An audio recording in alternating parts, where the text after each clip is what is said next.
وسیلہ نیوز کی خصوصی نشریات کے مطابق کشمیری نے بھارتی میڈیا کا مکروہ چہرہ بے نقاب کر دیا۔ کشمیری اپنے مہمانوں پر پھول نچھاور کرتے ہیں، بارود نہیں۔ انڈیا بلوچستان کے بعد اب کشمیر میں اپنی جارحانہ کارروائیاں کر کے مسلمان ہندو کی جنگ بنانے کی کوشش کر رہا ہے۔ جعفر ایکسپریس کی طرح پوسٹ کے گولیاں مارنا کے پیچھے اغراض مقاصد کشمیر میں پرامن فضا اور واحد انڈسٹری سیاحت کو نقصان پہنچانا ہے۔ یہ ایک ڈرامہ ہے جو انڈین حکومت نے رچایا ہے، جس میں عام شہری کو ایندھن بنایا گیا ہے۔ ایسا ہی ڈرامہ انڈین حکومت نے 25 سال پہلے کشمیر میں ہی رچایا تھا، جس میں تقریباً 30 لوگ مارے گئے تھے۔ ڈرامے کی وجہ سے پاکستان کے خلاف امریکی ہمدردی لینا تھا۔ اس وقت امریکہ کے پاکستان کے ساتھ بہت اچھے تعلقات تھے اور امریکی صدر بل کلنٹن انڈیا کے دورے پر تھے۔ اس وقت بھی امریکی صدر انڈیا کے دور پر ہے اور انڈیا کے خلاف امریکہ میں سخت کیس چل رہے ہیں۔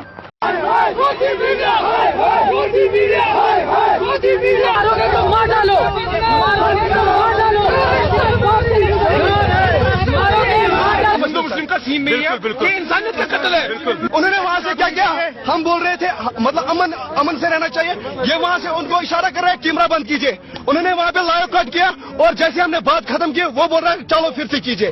یہ سراسر غلط ہے۔ میں 100 کلومیٹر کاٹ کے آیا ہوں ادھر جج کرنے کے لیے۔